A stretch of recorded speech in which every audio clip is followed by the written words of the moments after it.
नमस्कार। आज हम रीतिकाल में विकसित हिंदी काव्य शास्त्र की परंपरा पर बात करेंगे। हम जानते हैं कि संस्कृत में काव्य चिंतन की एक दीर्घ और व्यवस्थित परंपरा रही है, जिसके अंतर्गत लगभग 2000 वर्षों तक अविच्छिन्न रूप से काव्य के विविध पक्षों पर गंभीर और मौलिक चिंतन होता रहा।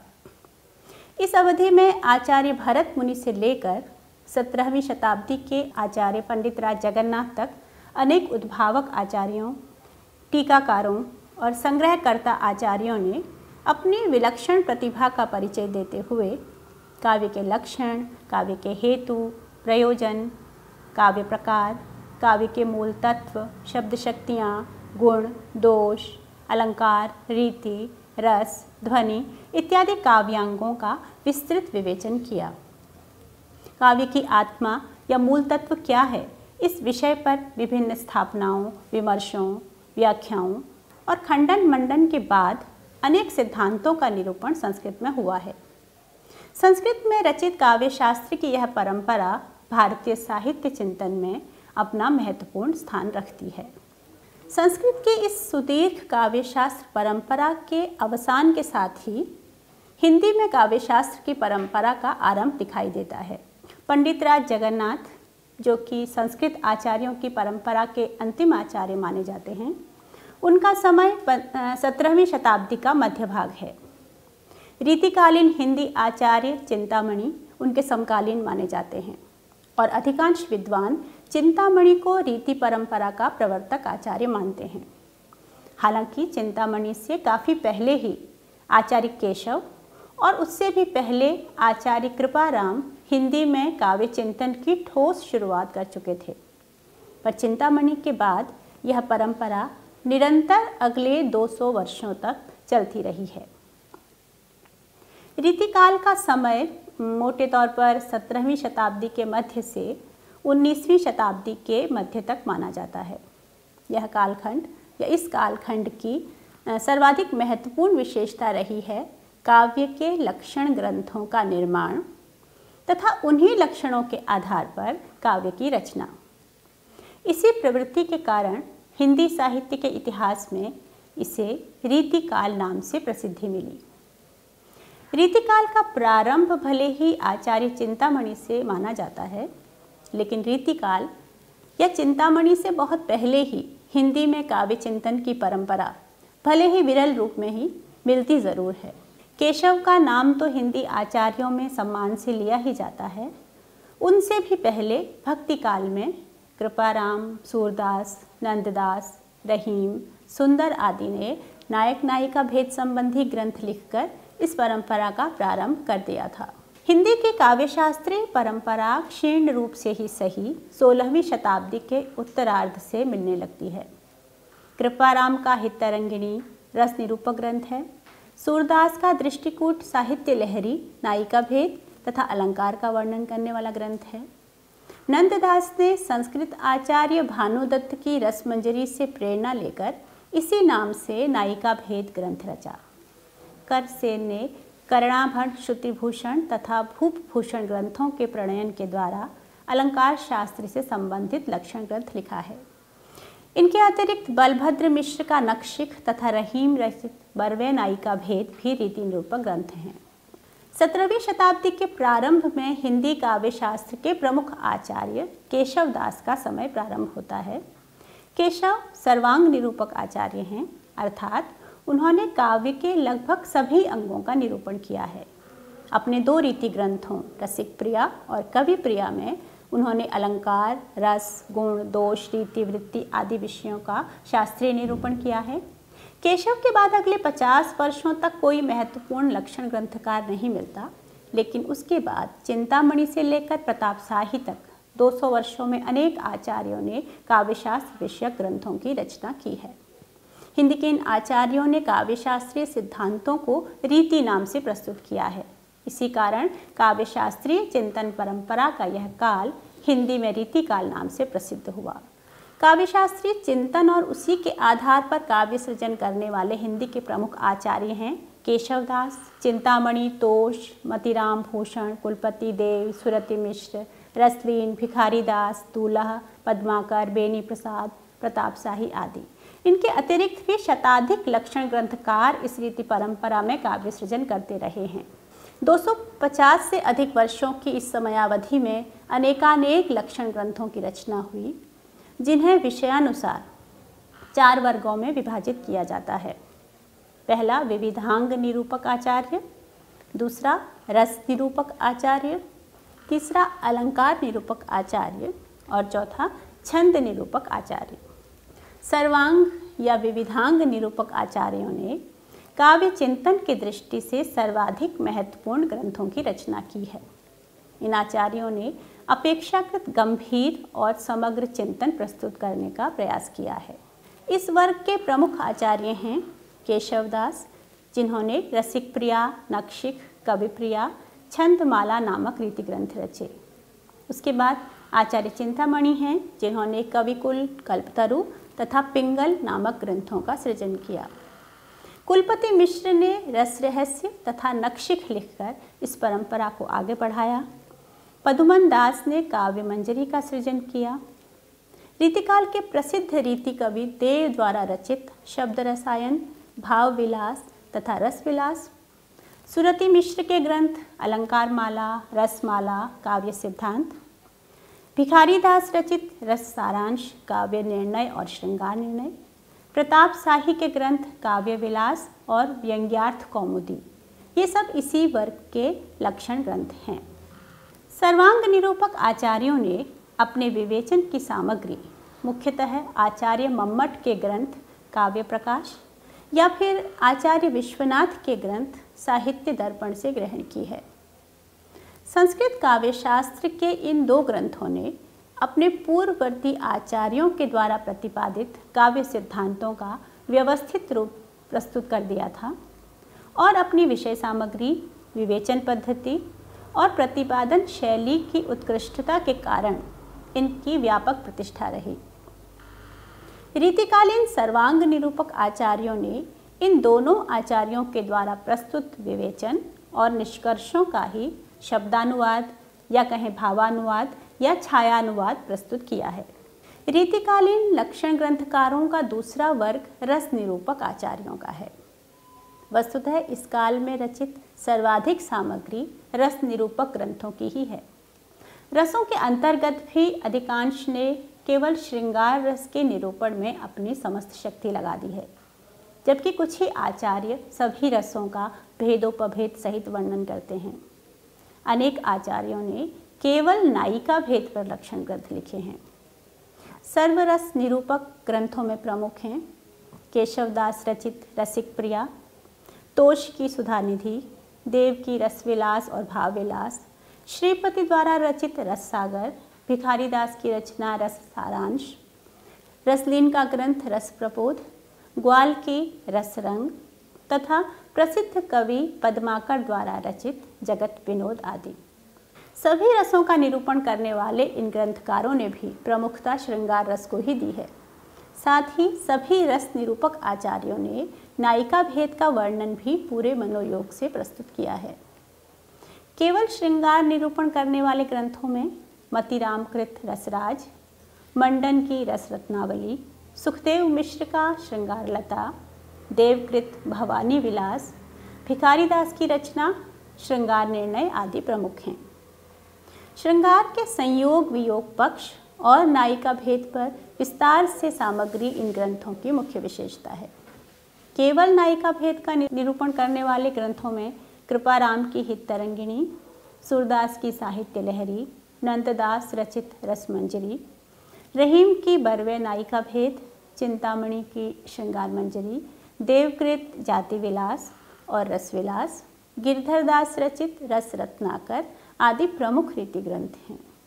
रस निरूपक आचार्यों ने संस्कृत आचार्यों का आश्रय लेकर ही रस और नायिका भेद के लक्षण उदाहरण प्रस्तुत किए हैं। भरत का नाट्य शास्त्र, रुद्रभट्ट का श्रृंगार तिलक, भोज का सरस्वती कंठाभरण और श्रृंगार प्रकाश, धनंजय का 10 रूपक, भानुदत्त की रस तरंगिणी इन ग्रंथों का आधार है। रस निरूपण में कोई मौलिकता प्रस्तुत करने में इन आचार्यों को सफलता नहीं मिली है। लेकिन नायिका के भेदोपभेदों की संख्या बढ़ाने और उनके लक्षण देने में कुछ रीति ग्रंथकारों ने मौलिकता जरूर दिखाई है। लक्षण ग्रंथों का तीसरा प्रमुख विषय अलंकार निरूपण रहा है। आचार्य केशव हिंदी के पहले प्रमुख अलंकार निरूपक आचार्य हैं। केशव से पूर्व भी करसेन, गोप आदि ने इस ओर प्रवृत्ति दिखाई, लेकिन पहला प्रौढ़ अलंकार विवेचन केशवदास की कविप्रिया रचना में मिलता है। आचार्य दंडी का प्रभाव उनके इस लक्षण ग्रंथ में देखा जा सकता है। भूषण बिन न बिराजई कविता बनिता मित्त कहकर केशव ने काव्य में अलंकार को सर्वाधिक महत्व दिया है। केशवदास की कविप्रिया से प्रारंभ अलंकार निरूपण की यह प्रवृत्ति पूरे रीतिकाल में चलती रही। जसवंत सिंह की भाषा भूषण, मतीराम की ललित ललाम तथा अलंकार पंचाशिका, भूषण रचित शिवराज भूषण, सुरति मिश्र की अलंकार माला, गोप कवि की रामचंद्र भूषण, दूल्हे द्वारा रचित कविकुल कंठाभरण, पद्माकर की पद्माभरण, गिरधर दास की भारती भूषण आदि इस प्रवृत्ति की प्रमुख ग्रंथ रचनाएं हैं। रीतिकाल की अलंकार प्रियता यूं भी प्रसिद्ध रही है। कुछ इतिहासकारों ने अलंकरण की इस व्यापक प्रवृत्ति के कारण ही इस काल को अलंकृत काल नाम भी दिया है। अधिकांश अलंकार निरूपक आचार्यों ने जयदेव के ग्रंथ चंद्रालोक तथा अप्पय दीक्षित के ग्रंथ कुवलयानंद को आधार बनाकर इस काव्यांग का विवेचन प्रस्तुत किया है।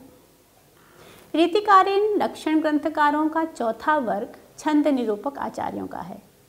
इस वर्ग के लक्षण ग्रंथों में केशवदास कृत छंदमाला, चिंतामणि रचित पिंगल, मतीराम द्वारा रचित वृत्त कौमुदी, सुखदेव मिश्र का वृत्त विचार, भिखारी दास कृत छंदोर्णव आदि प्रमुख हैं। छंद निरूपण में केवल कुछ ही आचार्यों ने रुचि दिखाई है। अधिकांशतः सर्वांग निरूपक आचार्यों ने ही इस क्षेत्र में पदार्पण किया है। संस्कृत और प्राकृत पिंगल ग्रंथों के आधार पर छंदों का सामान्य विवेचन मात्र किया गया है। कुल मिलाकर देखें तो रीति निरूपण के इन 250 वर्षों में शत काव्य लक्षण ग्रंथों की रचना हुई है। काव्य चिंतन की ये सभी रचनाएं पूर्णतः संस्कृत काव्य शास्त्र पर आधारित हैं। संस्कृत काव्य शास्त्र में मुख्यतः रस, अलंकार, रीति, ध्वनि, वक्रोक्ति आदि सिद्धांतों के द्वारा काव्य के मूल तत्व तथा उसके स्वरूप पर लंबा चिंतन चलता रहा। नई उद्भावनाएं, स्थापनाएं, खंडन मंडन की प्रक्रिया निरंतर चलती रही। लेकिन हिंदी के रीतिकालीन चिंतक इन वादों या विवादों में नहीं उलझे। सभी सिद्धांतों को समझकर उनका खंडन मंडन या विवेचन करने में इनकी रुचि नहीं दिखती। अधिकांश ग्रंथकारों ने किसी एक काव्यांग को आधार बनाकर उसका सामान्य विवेचन कर अपना कर्तव्य पूरा कर लिया है। एकांग निरूपण में भी अधिकांश की रुचि रस या केवल श्रृंगार रस और नायिका भेद में रही है। कुछ आचार्यों ने केवल अलंकार निरूपण में अपनी प्रतिभा का परिचय दिया है, तो कुछ ने रस और अलंकार दोनों का सामान्य विवेचन किया है। रस और नायक नायिका भेद के लिए इन्होंने ज़्यादातर भानु मिश्र की रसमंजरी और रस तरंगिणी ग्रंथों का आश्रय लिया है और अलंकार विवेचन के लिए जयदेव का चंद्रालोक और अप्पय दीक्षित का कुवलयानंद मुख्य आधार रहा है। विविधांग या सर्वांग निरूपक आचार्यों की संख्या अपेक्षाकृत कम है, लेकिन आचार्यत्व की दृष्टि से इनका कार्य और योगदान अपेक्षाकृत अधिक महत्वपूर्ण है। सर्वांग निरूपक आचार्यों ने मम्मट और विश्वनाथ के ग्रंथों यानी काव्य प्रकाश और साहित्य दर्पण इन दोनों ग्रंथों को आधार बनाकर काव्य के विविध अंगों का विवेचन किया है। रीतिकालीन काव्य शास्त्र की सामान्य प्रवृत्तियों पर दृष्टि डालते हुए यह तथ्य सहज ही सामने आता है कि श्रृंगार रस का निरूपण केंद्रीय विषय रहा है। रीतिकाल का श्रृंगार काल नाम भी इसी आधार पर कुछ इतिहासकारों ने दिया है। श्रृंगार रस का विस्तार से निरूपण करते हुए उसके संयोग और वियोग पक्ष, उसके विभाव, अनुभाव, संचारी भाव, पूर्व राग, मान, विरह की 10 काम दशाएं, नायिकाओं के विविध प्रकार सभी का निरूपण पूरे मनोयोग से किया गया है। रस के सिद्धांत पक्ष पर विचार करने के बजाय उसके अवयवों और भेदों पर लक्षण और उदाहरण रचने में ही ग्रंथकारों ने अपनी प्रतिभा दिखलाई है। इस कारण शास्त्रीय विवेचन द्वारा श्रृंगार में कोई नया आयाम जोड़ने या रस सिद्धांत को विकसित करने में इन ग्रंथों का कोई योगदान नहीं है। अलंकार निरूपक आचार्यों ने भी अलंकारों के भेदों उपभेदों के लक्षण देकर उनके उदाहरण स्वरूप काव्य रचना पर अधिक सृजनशीलता दिखलाई है। सर्वांग निरूपक आचार्य भी संस्कृत काव्य शास्त्र में निर्धारित काव्यांगों का ही छायानुवाद करके रह गए हैं। रीतिकाल में निर्मित शताधिक लक्षण ग्रंथों में कहीं भी नए काव्य प्रतिमानों या सिद्धांतों की स्थापना का प्रयास नहीं दिखता। भरत के नाट्य शास्त्र, मम्मट के काव्य प्रकाश, भानुदत्त की श्रृंगार मंजरी, अप्पय दीक्षित के कुवलयानंद और विश्वनाथ के साहित्य दर्पण को आधार बनाकर उन्हीं की स्थापनाओं को ब्रज भाषा में प्रस्तुत करने की प्रवृत्ति रही है। संस्कृत काव्यशास्त्र के आधार पर ही समस्त विवेचन किया गया है। नई स्थापनाएं प्रस्तुत करने की पहल किसी में दिखलाई नहीं देती। यही कारण है कि 250 वर्षों तक निरंतर चलने वाले काव्य चिंतन के बावजूद संस्कृत काव्यशास्त्र को विकसित कर आगे बढ़ाने में ये आचार्य सफल नहीं हुए हैं। विषय सामग्री निरूपण की दृष्टि से इन्होंने सरल मार्ग का अनुगमन किया। संस्कृत ग्रंथों में दी गई विवेचनाओं या स्थापनाओं का सरल अनुवाद या उनका भाव ग्रहण कर सुबोध शैली में उनका प्रस्तुतिकरण या कहीं शब्दों का हेर फेर कर पुनः प्रस्तुत कर देना ही इनकी प्रवृत्ति रही है। गंभीर शास्त्रार्थ, जटिल समस्याओं का विश्लेषण न कर केवल काव्यांगों के लक्षण उदाहरण दिए हैं। काव्य तत्वों के सूक्ष्म व जटिल पहलुओं पर विचार करने का प्रयास या तो किया ही नहीं गया है या उनमें इन्हें सफलता नहीं मिली है। मम्मट के काव्य प्रकाश या विश्वनाथ के साहित्य दर्पण से सामग्री लेने पर भी एक भी ऐसा ग्रंथ पूरे रीति काव्य में नहीं मिलता जो इन आधार ग्रंथों का शुद्ध व्यवस्थित अनुवाद कहा जा सके।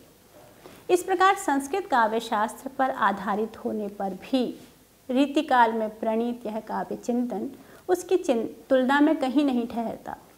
रीतिकालीन आचार्यों की इन असफलताओं या कमियों के लिए कई कारण उत्तरदायी रहे हैं। सबसे पहला कारण रहा दरबारी वातावरण। हम जानते हैं कि रीतिकाल के ये आचार्य कवि राजाओं, रईसों, सामंतों के दरबारी कवि या आचार्य थे। आश्रयदाताओं की अभिरुचि के अनुसार काव्य सृजन करना तथा उन्हें काव्य की सामान्य शिक्षा देना इनका कर्म था। जिस दरबारी वातावरण में इनका सृजन कार्य होता था वहाँ रसिकता का प्राधान्य था। गहन प्रश्नों पर विचार करने की गुंजाइश वहाँ अधिक नहीं थी। अपने आश्रयदाताओं को काव्य के सामान्य लक्षण देते हुए सरस उदाहरण प्रस्तुत कर उनका मनोरंजन करना इनका मुख्य उद्देश्य था। अतः काव्य चिंतन से अधिक उदाहरण स्वरूप प्रस्तुत किए जाने वाले कवित्व पर अधिक बल दिया जाना स्वाभाविक था। श्रृंगार रस से परिपूर्ण, अलंकारों के चमत्कार से युक्त या स्तुतिपूरक कविताएं लिखकर आश्रयदाताओं से आश्रय, पुरस्कार व प्रशंसा पाना इनका मुख्य उद्देश्य था और आश्रयदाताओं तथा उनके दरबारी रसिकों को सरल सुबोध रूप में काव्य की शिक्षा देना गौण उद्देश्य था। आचार्यत्व की अपेक्षा कवि कर्म की ओर अधिक झुकाव होने के कारण कवित्व आचार्यत्व पर हावी रहा। कुछ विद्वान मानते हैं कि जिस संस्कृत काव्यशास्त्र का आधार लेकर इन आचार्यों ने काव्य चिंतन किया वह स्वयं में इतना पूर्ण था कि नई उद्भावनाओं के लिए उसमें अवकाश नहीं बचा था। संस्कृत के काव्यशास्त्रीय सिद्धांत धीरे धीरे विकसित होते हुए प्रौढ़ व स्थिर रूप धारण कर चुके थे। रीतिकाल के हिंदी काव्य चिंतकों की एक बड़ी विफलता यह रही कि इन्होंने हिंदी में रचित लक्ष्य ग्रंथों को आधार बनाकर काव्य चिंतन नहीं किया। संस्कृत ग्रंथों से लक्षण ग्रहण करते हुए उनका भाषांतरण करना तथा उदाहरण स्वरूप स्वयं का कवित्व प्रस्तुत करना इनकी प्रवृत्ति रही। रीतिकाल से पहले आदिकाल और भक्तिकाल में प्रचुर मात्रा में उत्कृष्ट काव्य सृजन हो चुका था। उसे या समकालीन काव्य को आधार बनाकर यदि काव्य चिंतन किया जाता तो निश्चित रूप से काव्य चिंतन की एक नई दिशा मिल सकती थी। लेकिन इन हिंदी आचार्यों का उद्देश्य हिंदी साहित्य संबंधी नए काव्य शास्त्र का निर्माण करना नहीं था। इस प्रकार हिंदी के रीतिकालीन चिंतक न तो संस्कृत काव्य शास्त्र का शुद्ध परिष्कृत अनुवाद ही प्रस्तुत कर सके, न हिंदी की साहित्यिक प्रवृत्ति को आधार बनाकर उसके लिए एक नए काव्य शास्त्र की परंपरा शुरू कर सके। इनकी शैली भी विषय को सुबोध रूप में प्रस्तुत नहीं कर सकी, जिसका बहुत बड़ा कारण यह भी रहा कि हिंदी में गद्य का विकास नहीं हो पाया था। ब्रज भाषा भक्ति काल में ही काव्य के उपयुक्त बनकर रीतिकाल तक आते आते काव्यात्मकता के लिए तो उत्कृष्ट रूप ले चुकी थी। उसमें कविता करना तो सहज था, पर शास्त्रीय विवेचन के लिए जिस विश्लेषण करने में समर्थ और प्रौढ़ गद्य की आवश्यकता होती है, उसका विकास रीतिकाल तक नहीं हो पाया था। रीति ग्रंथकारों ने पद्य में ही काव्य के लक्षण प्रस्तुत किए। दोहा और सोरठा जैसे छंद में शास्त्रीय विवेचन करने के कारण इनके द्वारा दिए गए लक्षण अस्पष्ट, अपूर्ण या दोषपूर्ण रहे। अतः गद्य का अभाव भी एक प्रमुख कारण रहा। रीतिकाल में रचित इन लक्षण ग्रंथों की उपलब्धियां देखना चाहें तो हम कह सकते हैं कि यह प्रयास यानी काव्य चिंतन करते हुए काव्य रचना करना अपने आप में एक विशिष्ट प्रयोग रहा। आधुनिक भारतीय भाषाओं में इस तरह का निरंतर चलने वाला काव्य चिंतन हिंदी के अतिरिक्त किसी और भाषा के साहित्य में दिखलाई नहीं देता।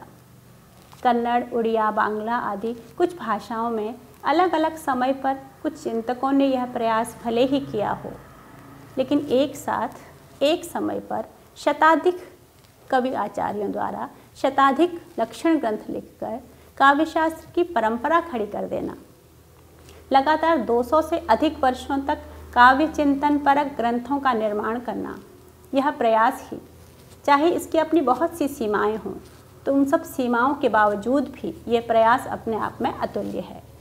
इन लक्षण ग्रंथों के आधार पर जो साहित्य रीतिकाल में रचा गया, उसे समृद्ध करने, उसे कलात्मक रूप देने के उद्देश्य से भी इन आचार्यों का चिंतन, इनके काव्य ग्रंथ उल्लेखनीय हैं। नमस्कार।